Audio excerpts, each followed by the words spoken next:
Welcome to the Never Been Promoted podcast and YouTube channel. I'm on a mission to help you cut the tie to all the things that are holding you back so you can unleash your entrepreneur.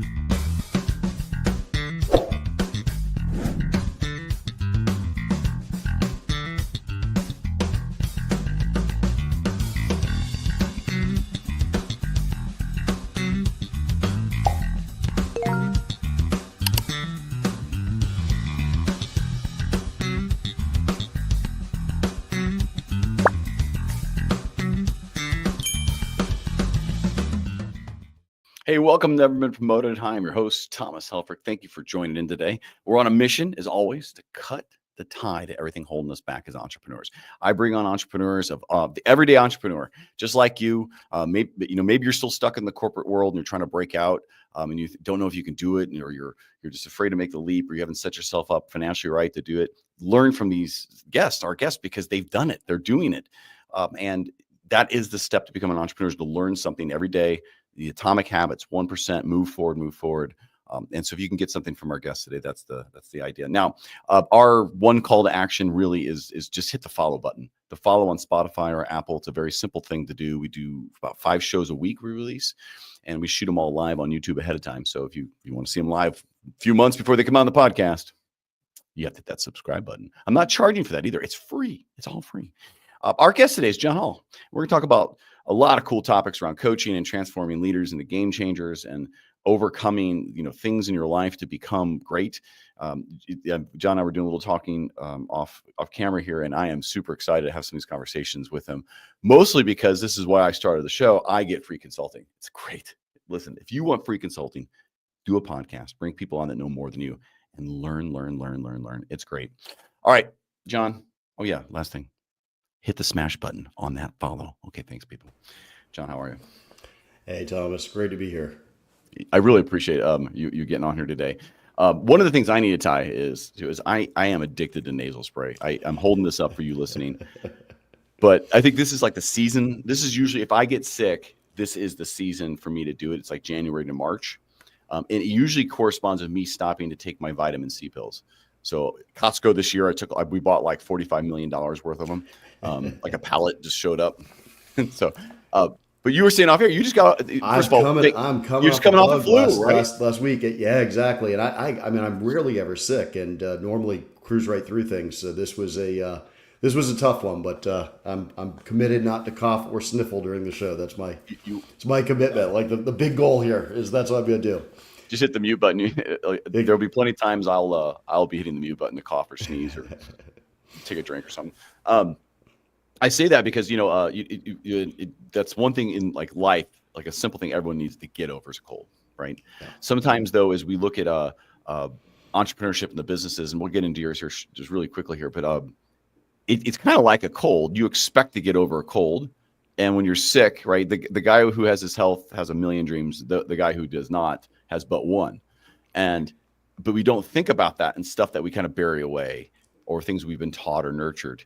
And so the conversation today around how do you become like a manager to a leader to something game changing is sometimes fundamental to what we're about to speak about, which is how do you release yourself of beliefs and entitlements and things in your life that's holding you back. So that being said, John, introduce yourself, jump ahead in the movie. Give me the highlight. I just sat down. I've already eaten half.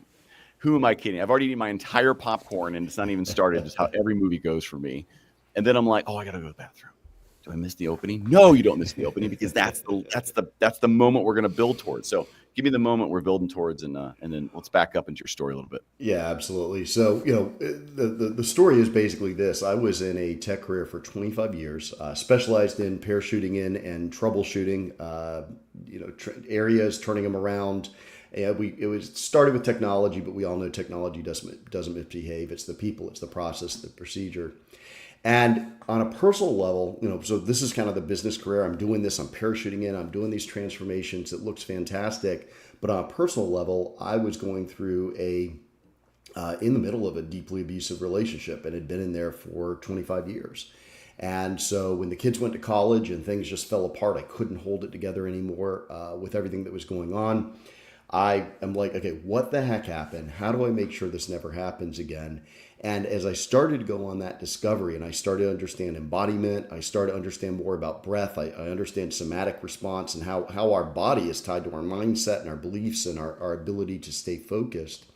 And eventually got to a point that I'm like, you know what, this is really transformational, not just for myself to allow me to set my feet on the ground, but to be able to take this out to others as well. So that's really been my focus, is sharing what I have learned and the insights I've gained, and that intuition, as well as the ability to use these tools, the BPM framework, to just completely transform clients that I work with. But it came out of my own personal journey and completely different thing. I never imagined as a tech guy, I was going to be in a woo-woo spiritual breath work, intuitive guidance kind of space, right? I mean, that was nowhere was that on the bingo card, right?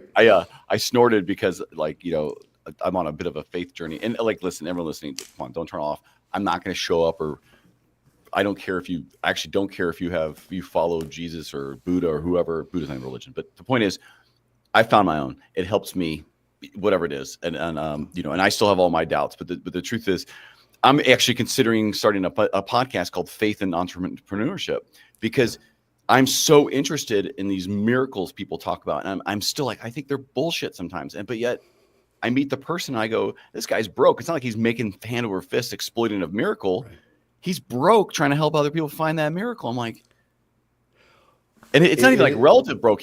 These people were making money, and they're like, this hit me so hard. I'm like, if you were making money, I'd call bullshit, but you're like broke, still doing it. You cost you everything. Anyway, I'm sorry. He's like, but it's an amazing thing, because I mean, part of my journey of ending that, getting out of that abusive relationship, was literally, I joke, God took a 2x4 to the back of my head. I have 13 stitches on the back of my head.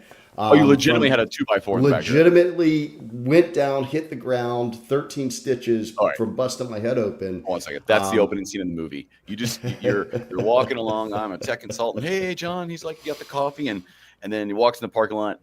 Blank. Who hit you with a 2x4?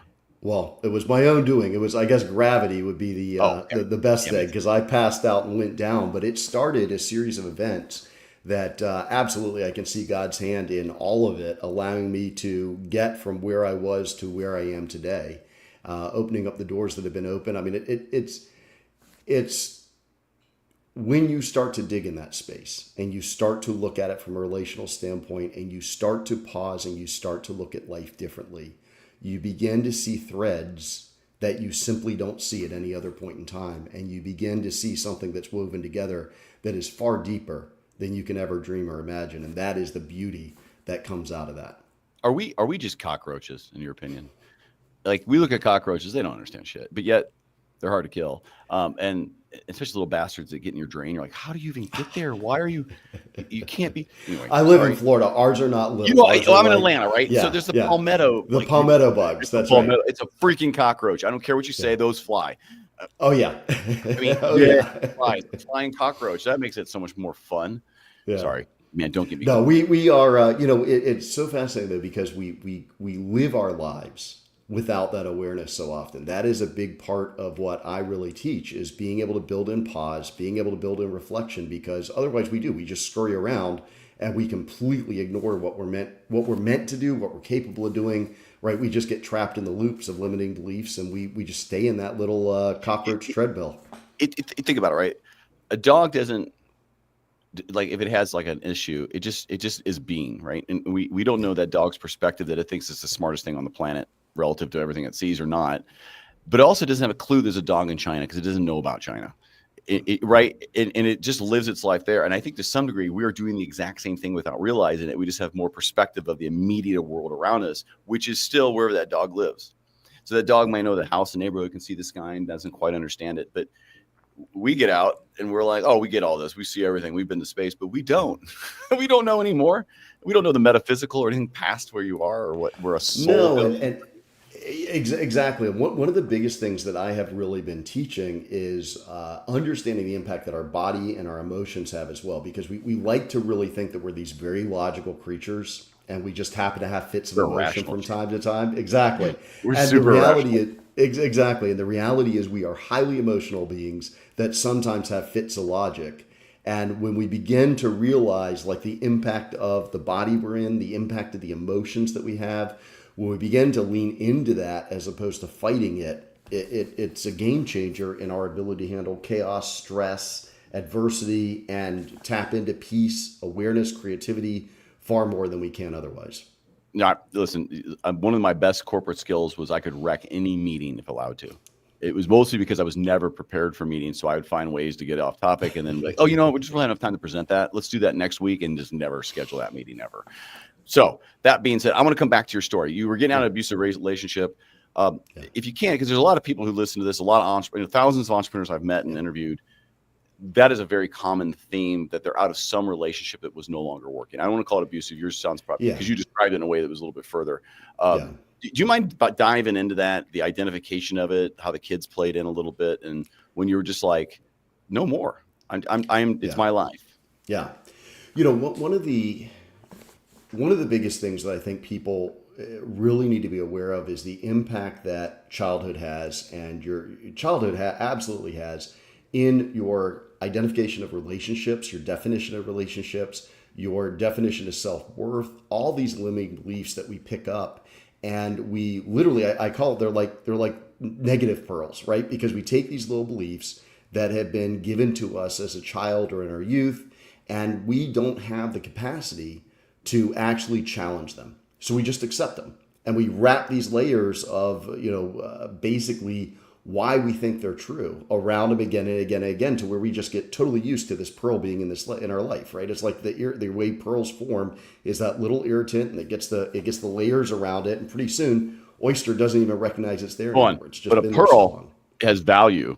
I'd call it the tag on the back of your T-shirt you didn't know you could rip off, because in case you rip it off, you ruin the T-shirt. Fine, just sew it back up. But it's like terrible. I think it's always there. Why is that there? I just leave it because I bought it that way. It came that way.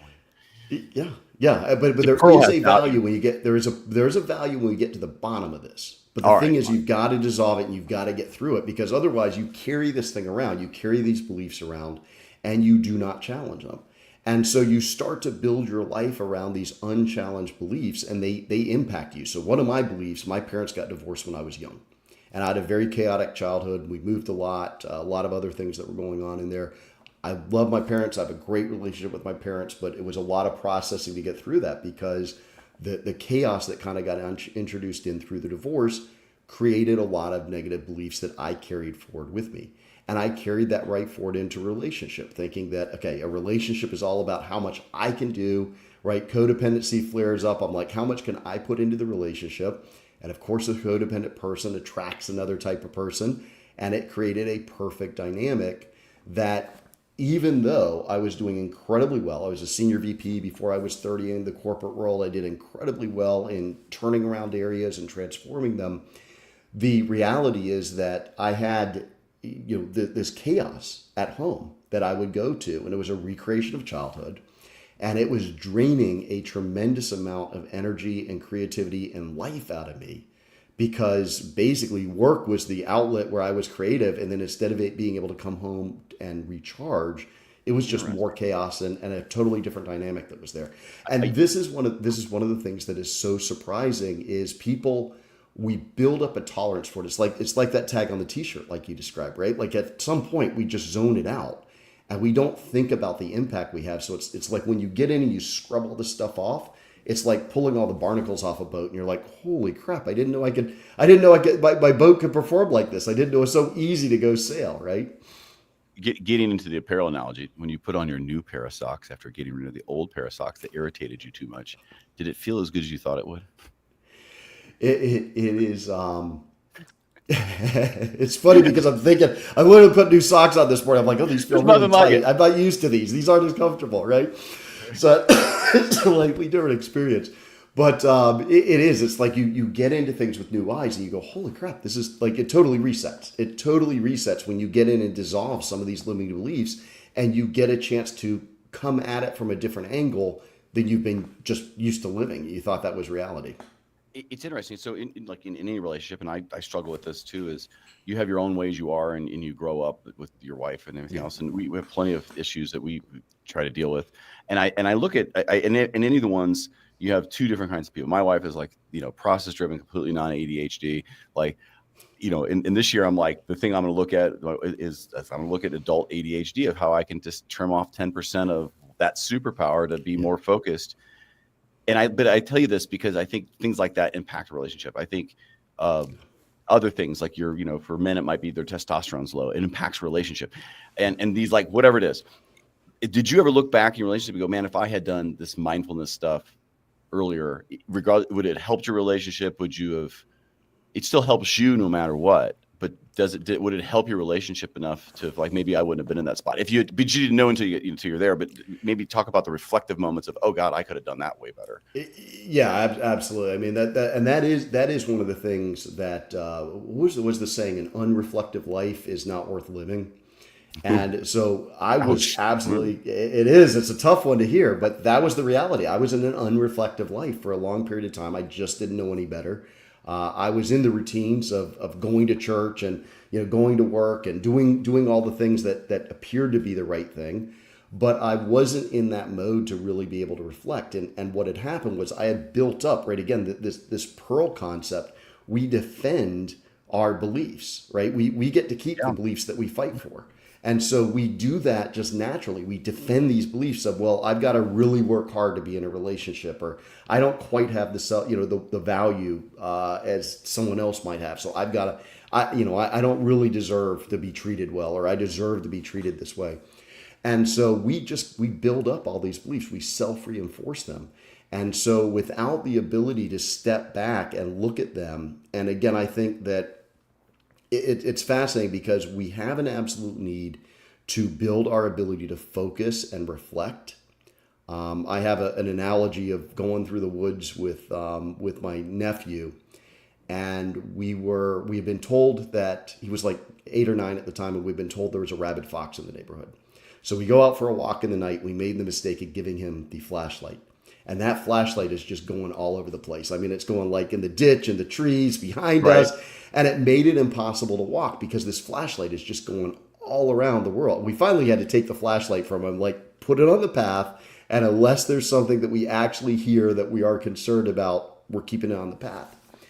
And our reflection is absolutely built with the ability to refocus our mind and be able to look at our life and say, what is going on? Instead of just jerking all around the place, we're focused on an area and saying, does this make sense? What else could be different here? But we're also live in a time where we are completely under assault, right? The amount of time that we can go, most people can go without picking up their phone, scrolling, right? It's almost like an addiction to just go get the little hit of dopamine. Exactly. Exactly. So what were you saying? I was looking at Facebook. Exactly. So the very life that we live in, we are under assault from our ability to focus at a time that we need to focus even more.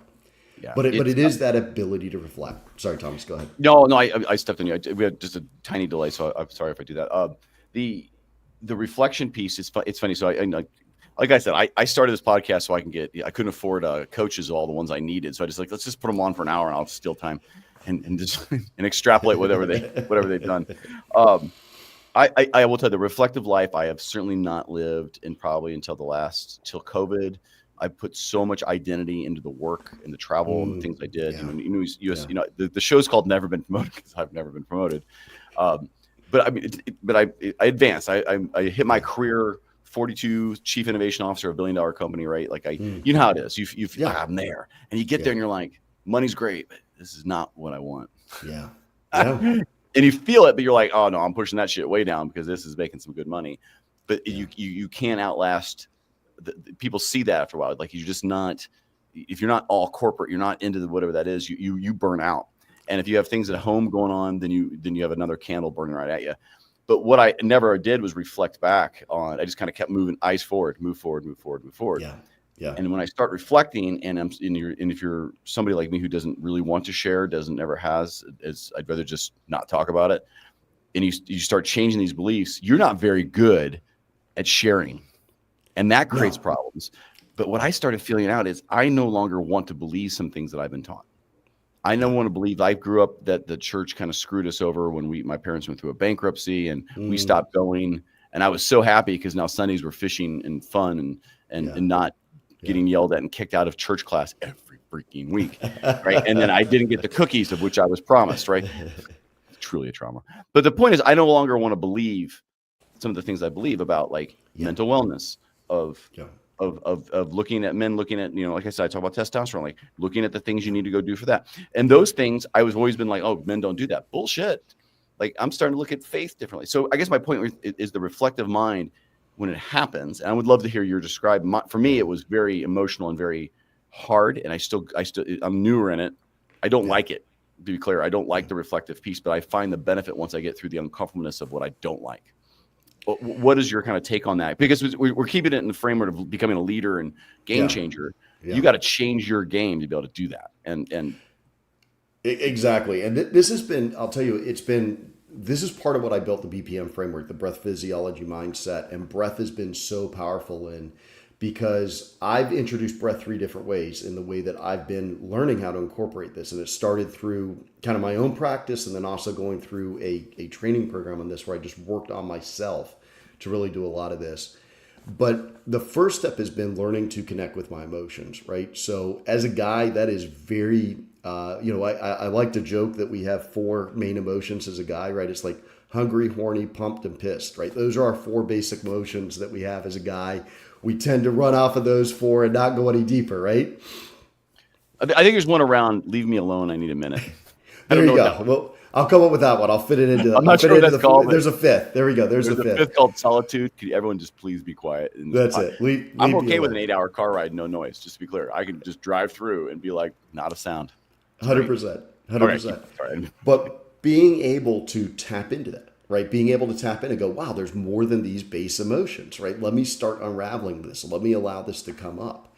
And so that has been the first part, the tactical part of just learning how to tap into stability, learn how to kind of use your breath to ground, to feel what's going through, not bottle it up or suppress it, but be able to tap into it as kind of a warning sign to say, what is going on? What do I need to do about this? What's bothering me? What is setting me off at this moment, right? And then the second piece is the strategic piece where you're using breath work to expand your ability to handle chaos, adversity, handle more emotion without going into one area or another. But what's really powerful, and you were talking about this a little earlier, is when you get to those limiting beliefs and you go, wow, I can see where this really upset me because there's something there that I believe I shouldn't pass my parents in financial ability, right? Or if I succeed financially, I'm going to lose the friends that I have. Or if I stop chasing this financial success, wow, this thing's going to pop up over here that I've been avoiding for 20 years around my own identity and my own belief and my value in a relationship, right? So that's the third part where it's like using breath work in like an hour-long practice to actually get in and get to the operating system level and start taking a whack at some of these operating system. I call it like operating system level limiting beliefs.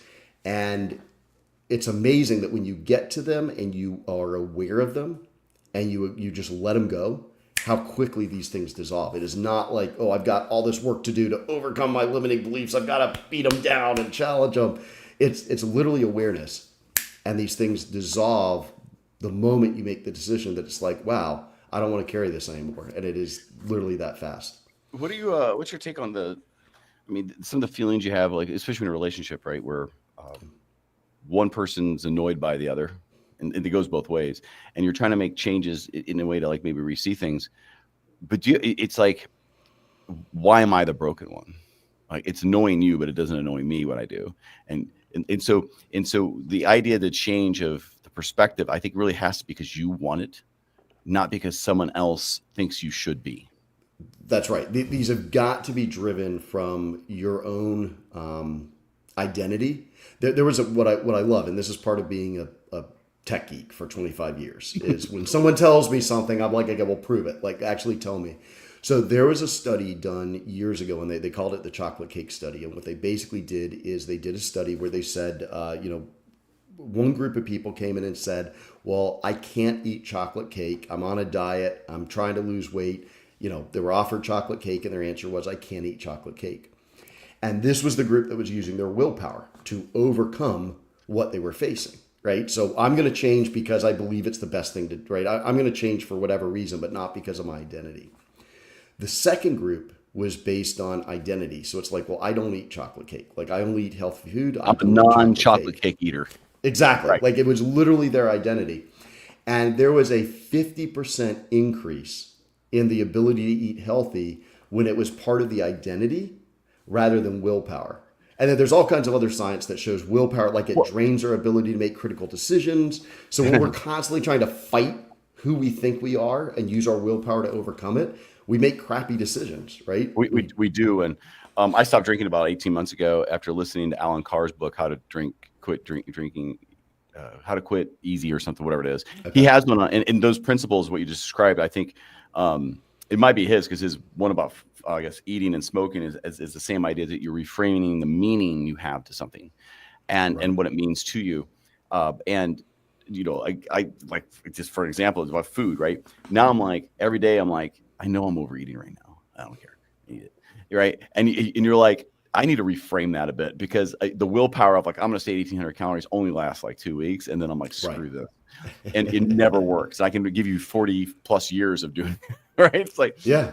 Yeah. but then you're like, do I even care? Like, I'm not overweight. I'm just trying to get a body image that my body just isn't, you know. I get what you're saying. And I think that's so powerful, because but in your framework with breathing and other things, maybe talk about how you go and talk about your framework a little bit, like set that up Yeah. a little bit. And then tie it to the id, right? To the who you are and how that kind of transforms. Like, how does your framework, what is your framework, and how does it take me to me being about myself and identity less so than willpower? Yeah, 100%. So, again, the framework is BPM, breath, physiology, mindset. And it started as a way when I was thinking about just myself getting stressed, clients getting stressed, your heart rate starts to go up. It's like, okay, well, what can I do with everything I've learned to be able to calm down more quickly, to ground, to refocus more quickly? Because we're always going through periods of stress, right? It's just part of the life we live in. And so that framework came out of a recognition that we have an evolutionary response to stress, right? As I shared earlier, we like to think we're logical beings who sometimes have fits of emotion, but we're emotional beings that sometimes have fits of logic. And so this starts with an understanding of biology, the evolutionary response that we have to stress. It starts with the breath and breathing a certain way that signals from our body to our brain to calm down.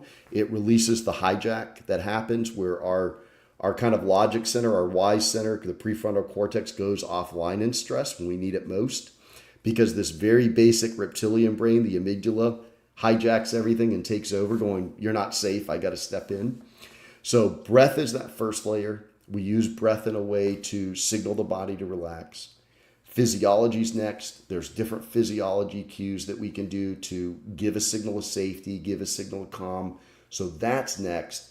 And then by the time we've sent these two signals from the body to the brain, we release this hijack, prefrontal cortex comes back on, and we are able to start thinking differently, see opportunities differently. Instead of feeling like it's chaos and everything is going to collapse, we're able to look at it and say, oh, I see an opportunity here, or there's a way out here. So it's in that situation, but then I build on that with different layers to expand strategically and also to be able to work at that operating system level, all based on the same concepts. Does that fall? So let's talk about your business a little bit, just because I think it would fall in kind of coaching or mentorship. How do you identify? I identify as a coach, Thomas. Yeah, it absolutely is. Coach. I've heard different things. Oh, you need to call it mentor. You need to call it this. Look, at the end of the day, I'm coming along as a guide with you. I'm going to use my experience. We're going to figure out what is it that you want to achieve. We're going to do a diagnostic and understand what's holding you back in this space. And we're going to go, I am journeying alongside of you as a guide to get you from point A to point B. That's how it works. Do you ever get into the the hammer nail situation where you're looking at this going, I'm a hammer. That's what you do. And I don't want to see them as a nail, because they're not. And you like, if you've gotten that spot where like, they don't need what I have, they actually need something else. Like, does that happen when you're in your practice at all? That has been my own practice to move through that, because when I first started coaching, that was absolutely, it was like, oh, well, it's so clear to me. This is what you need to do. This is how we're going to go attack this. $1,000, 90 days now, you're fixed. That's right. We're going to take care of this right away. And so I've actually been doing a lot of work recently with surrender. and exploring the word surrender. And surrender is really interesting because it is like a dirty word. If you tell most entrepreneurs that the key to their success is surrender, you'll be like, yep, let me give you a couple of We're hand not talking signals about and tell you what to do. we're not talking about split end song, right? From the No, sorry. exactly. Covered by Pearl Jam. That's the only reason I know it. Anyway, There you go. And so what I've been looking at though, right, there's the type of surrender where life just has to beat the stew out of us and we just give up, right? There's a surrender of just, okay, I am completely worn out. I'm completely done. There's nothing I can do. And that's the surrender that most of us grew up with. We believe we just have to fight through, never give up, never surrender. But there is another form of surrender that comes from reflection. And it is the ability to surrender into the reality of what is. It comes from a calmness and a stillness. It comes from an ability to see that God, your own personal belief, right? For me, it's God, but it could be the universe, whatever you believe in, is seeking for your success, that it is looking for the ultimate good in what you can achieve. You have a purpose and you're there to live it. And so what you're doing with surrender is you're starting to use this quietness, this calmness to go, what is, what do I need to let go? Where am I holding on to things that aren't mine? And when it comes up that I know where to focus, I am going to move forward with all my focus, all my power, all my strength in the direction that I know is right, and move forward in a way as opposed to just fighting everything until I get so beat down there's only one path left. so go back to your 2x4. How did that come back to that story? I'm conscious of those of us who are like looking for the tiebacks. They never talked about the 2x4.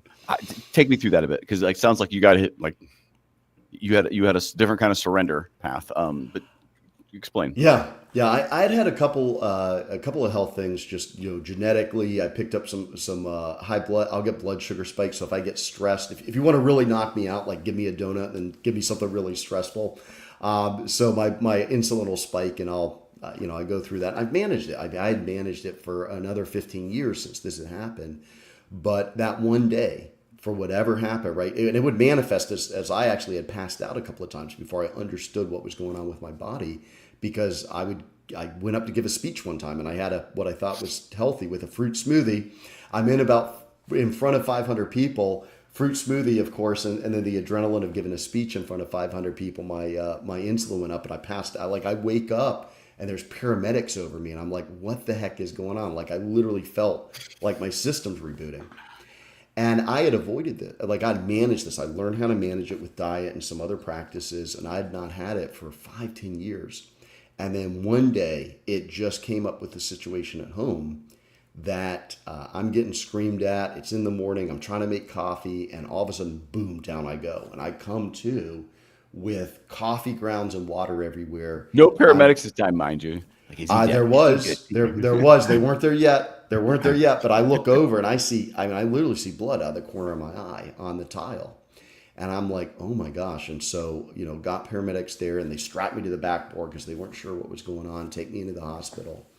But it started up a series of events of basically awareness. It was getting out of that situation and getting a different perspective, being in the hospital room and then being outside of it with a support network, that I started to see what was going on differently and going, wait a second, like this is not a healthy situation I'm in, right? This is not a good situation.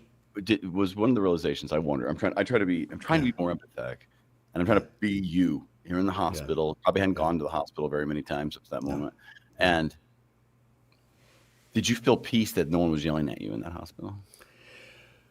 Yes and no. This is the amazing thing. So this is the thing that I try to get people to understand about childhood PTSD. And growing up in a very chaotic childhood, it rewires your brain. Your brain works differently. So you become used to chaos. You become used to feeling like you have to be on a treadmill, that a relationship has to be hard, that you have to constantly be chasing something. And so what is really interesting about people that are in abusive situations when they get out of those is you hear about Stockholm syndrome. Like you are like, this feels odd. This feels weird. I'm not plugged into, my fingers aren't holding onto the live wire anymore, and it doesn't feel real that I can be in this space. Right. So one of the things that you have to learn how to do is examine and reset and go, wow, there's a baseline of peace that feels completely different than what I've been used to. It'd be beautiful to say, yeah, one day out of the hospital and you're like, oh my gosh, I can't believe I was in this. But you're not. You're like, oh my gosh, what's going on? I need to get back. I need to, there's this franticness that comes about, and it is literally all these patterns we learn as childhood that we carry forward into our relationships and our life. You just confirmed I'm messing my kids up. Thanks. Appreciate it. We are all messing our kids up. I'll just share you that. Be clear. Doesn't matter what you do. Yeah. Well, but you can argue faith, destiny, your wiring the way they were intended to be wired. Yeah. Until they're not. I think that's where we do, one of the things I came to realize, and I was angry with my mom for a very long time. My mom grew up in a very abusive childhood, like alcoholic parents, very difficult situation. And I was very upset with her because of what I went through as a child and blamed her for a lot of this. And I realized one day the analogy that came across to me is I thought, if my grandparents were across the street shooting into my house, into my bedroom, and my mom came down and she wrapped her body around me, and she stopped 80% of the bullets coming in and hitting me, would I be angry with her that 20% got through? Or would I be like, you're a hero for stopping what you did that happened in the generation before you? Yeah. It's a good way to look at it. But you don't, your perspective is, as a kid, I'm getting hit by a lot of bullets. Not really. Like, well, there's 100 others that could have hit you. There's 80 more that could have hit you. You only got by 20. Hey, you survived. That's right. None went to your head. Too much. In your, it's funny. So last year, every year I kind of do things. And last year I read some books around mindfulness and the science of mindfulness. Is a Harvard lecture series. And I had a really good awakening of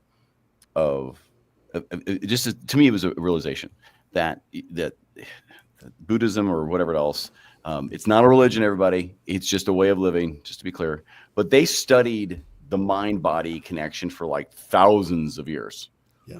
Why? They didn't have phones. They barely had light. And they had like 8 books. Okay, whatever. And that's what they did. They studied about life and nature and how it's all connected. And that's what they committed their lives to. And to us, that sounds incredibly boring and wasteful. But the truth is, they had 2,000 years of minds on this topic. And to dismiss it would be like, people don't dismiss the Bible, they don't dismiss the Torah, they don't dismiss other things, these documents to pass. Why do you blow that off? Why would you do that? Because it's not convenient. And I was thinking, man, they really got it, and they practiced it on the experiments over two. And the fact that we've been sold this lie. This is one of the things I wanted to deprogram, that our mind isn't as important as the physical, because it controls all of it. That's right. And it controls your perception. And that's right. I mean, we won't go down the healthcare problems of how that's not 100% covered and why it costs $1 billion to go see a therapist. Let's just leave that one off the table for now. But the idea is that taking care of your mind and how you think and how you breathe and how you set yourself as real physiological things that we're wired to hundreds of thousands of years before we were who we are today. When it was so cool to find one avocado a month that wasn't rotted, right? like anyway. And if you found it up north, it wasn't an avocado. That's actually a turd, probably. So don't eat that one. But I guess my point is, like, I've had an awakening on the idea of being open to like the kind of spoon-fed shit you've been given throughout your life. That this is just the way it is. Like, is it though? So exactly. What I love too is what really got me fired up with breath is you talked about Buddhism and a lot of the teachings that occur there. Mm-hmm. You go back to almost any major religion, whether it is, whether they call it chi, prana, in the Hebrew. I slaughter this because I cannot pronounce Hebrew, but it's a ruach, right? Which is literally in Genesis, the ruach, the spirit of God, which is also the breath of God, hovered over the waters. It's like the first thing. There are all these links between breath and spirituality, mindfulness, awareness. There is so much that is here. And I love exploring that intersection because there are people that studied this for thousands of years. I mean, it's like you think about the man hours. That's and right. The true commitment to what they're studying, because there was nothing else to do, people. Yeah. And yet, that's right. And yet they lived a life with more challenges, more adversity, and yet oftentimes more self-reflection than we have today. When I with read the like ability, someone right? lived to 80 in like the 1200s, I'm like, how? Like someone miscalculated a birth date because there's no way in hell anyone lived to be that long. It's amazing. It's There's amazing. It like really is. unless they lived in a warm place where they had self-sustained food and no hurricanes on an island, and they're like happy. There's just enough people, enough sun. They didn't have sunburnt. I don't know, but there's no way. When I hear that, that's true. Like they just miscalculated. Like when I hear someone's 140 years old, I'm like someone wrote something down wrong at some point because that Amazing stuff. I mean, it really I, is when you think about it. Amazing stuff. I will wreck any meeting if given. I will wreck my own meeting. Well, just this is the kind of show. Who should get a hold of you? Like this is what I call the shameless plug time. But who do you love working with? Maybe not because they pay, but because you actually help them. So who's the ideal client for you to get a hold So, of? love working with entrepreneurs, founders, executives that want to be able to handle more chaos, more uncertainty, be able to drive with more direction, and are also open to the self reflection to go beyond just, it's a book and a theory, and I'm going to go do a couple of things for a few days, but they're really willing to self examine. They want to get to the root of it. They want to shift the belief and the identity of who they are because they know that that's going to be the most powerful way for them to move forward. That's who I love working with. And it is transformational when we work together.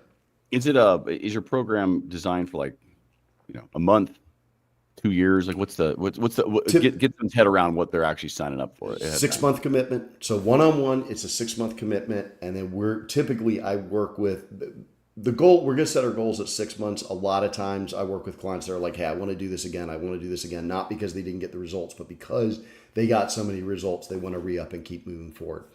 I've also built a series of different courses. I actually have as a gift on my website. I built a breathwork series, an online course Cool. for overcoming imposter syndrome. Not that we've ever faced that and felt like we don't belong where we are, right?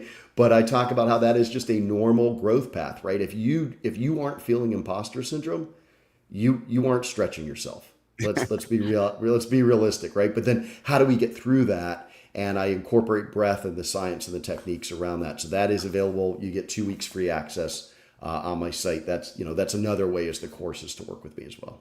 That's great. And I may take that. I'm one who believes imposter syndrome is the healthy place to be because you're now out of your boundaries and you're growing. That's right. You're looking back, you're reflecting back on yourself of what you thought you were, and now you're in the space of saying something new. It Yeah. puts you in that spot. That's the uncomfortable feeling of. But I like that. Like to me, it's like, okay, cool. I know I'm taking a step in direction Yeah. of like. I also know from years of professional consulting prior to being an entrepreneur, I only have to know 1% more than you to be effective as a consultant. I'm just going to focus on the 1% I know more, and you're like, we're great, we're aligned. Let's work on this. Like, There is something, I think there's such a value. It's not just the 1%. I think what happens is, right, this would be my theory.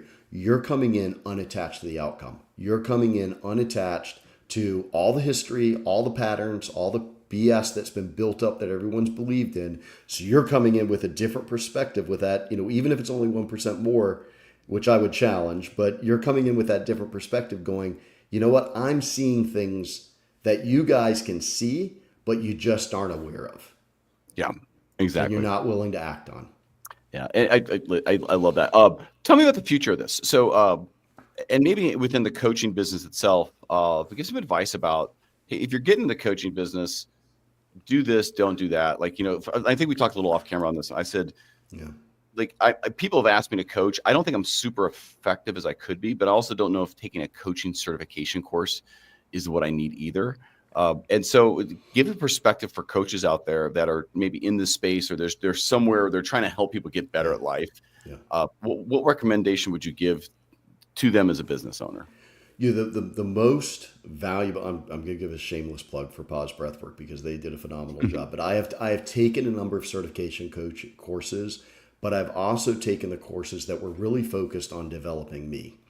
And the biggest bang for my buck, the biggest return, the biggest reward for myself and for my clients has been doing the work on myself, doing the meditation, doing the mindfulness, doing the breath work, right? Examining myself.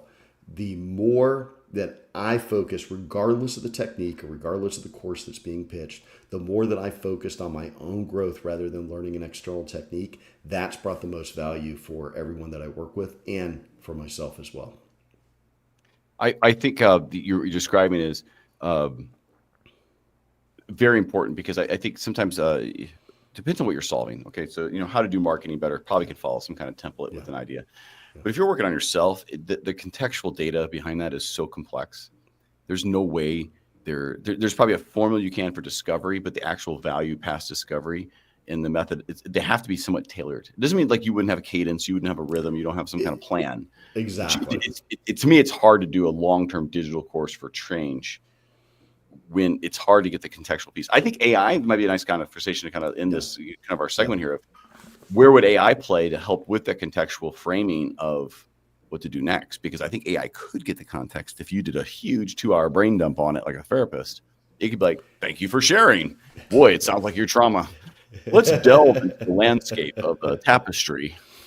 Sorry. I have done, by the way, I actually have, I use LLM AI as an interactive journal to just journal in my thoughts and have it, capture awareness. Hey, have you thought about this? Have you thought about this?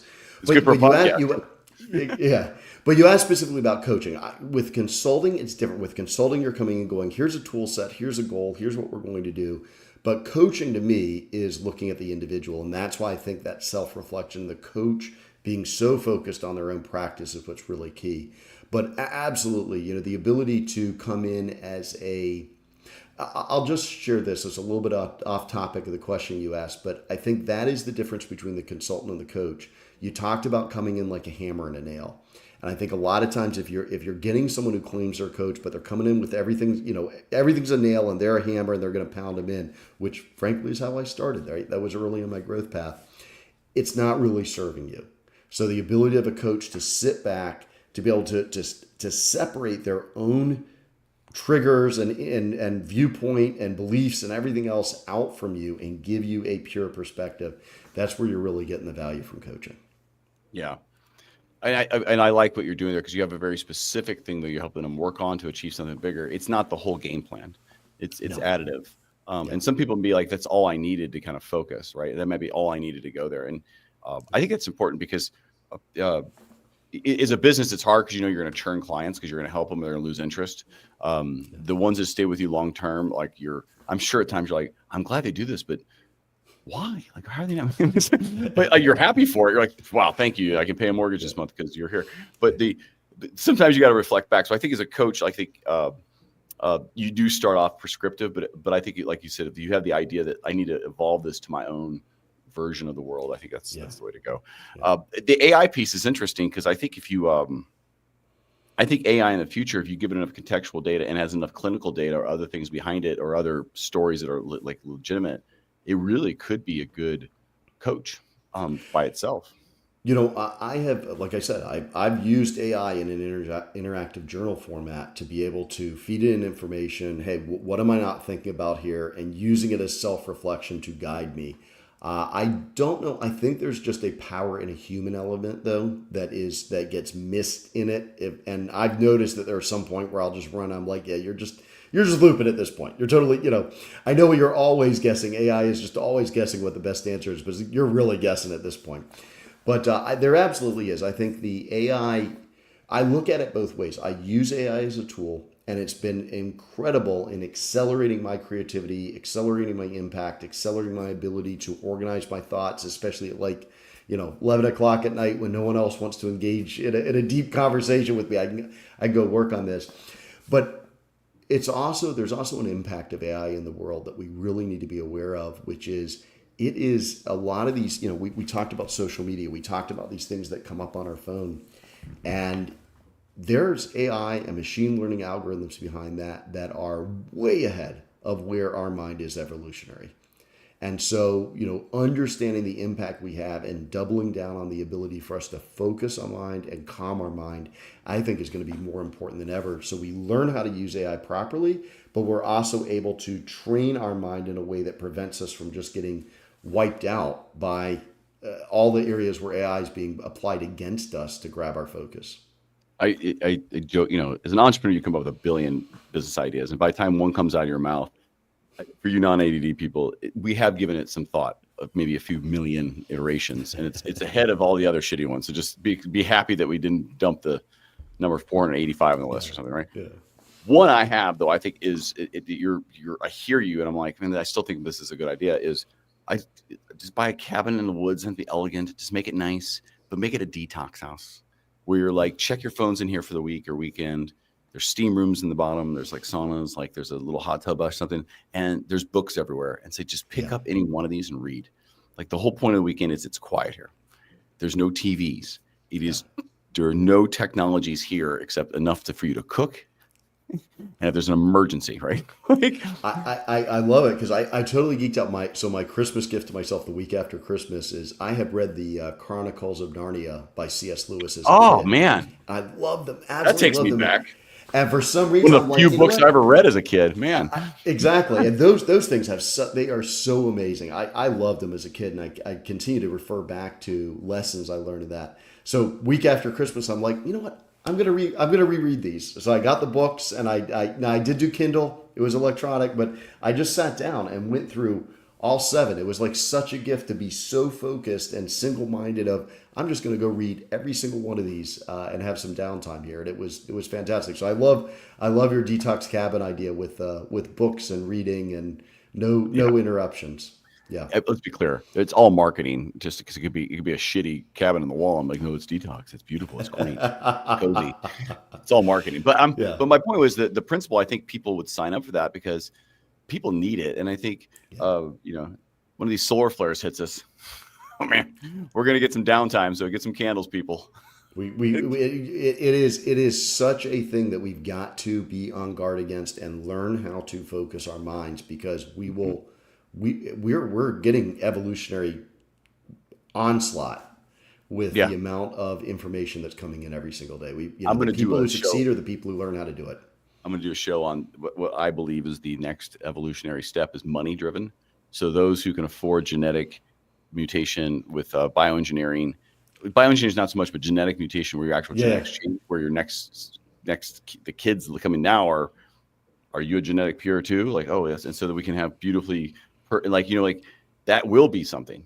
Gattaca. You remember the movie? Remember the movie Gattaca? Remember the movie Gattaca? Exactly. Yeah. I don't, but I don't. I mean, we're all in a simulation. Everyone's gonna hang up now. Well, anyway. If you look out, listen. If you're making a video game, this is how you would do it. You can't get off the island. You got to go there. It's gonna be billions of years to develop the technology. I mean, if you're a nerd, you're like, hell yeah, this is a sim. Now, Keanu Reeves is not saving the day. We can all agree on that. But anyway, John, thank you for coming on today. I appreciate all the time. Thanks so much for. I'm going to put you in the periwinkle room. I'll be right back with you. Thank you, John Hall, for the great conversation around, really what matters in life and how you get there. And he talked about being in an abusive or in a hard relationship. There's many people out there that are in them, I'm sure. And we didn't dive into that too much because I wanted to really get the conversation on where the value of what he learned from that. But that is a hard step for him. I'm sure it was not something that was easily overcomable overnight. And I would have to guess some of those teachings and some of the things he does in this thing are stemming from knowing what he needed to do to get through it, which gives him really good perspective on how to help you, whatever it is you're in there, because he's done something hard. So good for you, John, for doing that and developing this. And I really enjoyed the conversation. For those who've made it this far, thank you. Listen, hit the follow button if you can on the Apple, Spotify. It's the one thing I ask so you can be alerted. And if you want to come on the show, reach out to me on LinkedIn at LinkedIn/n/Thomas Helfrich. Get out there. Go unleash your entrepreneur, cut a tie on the way, and get better.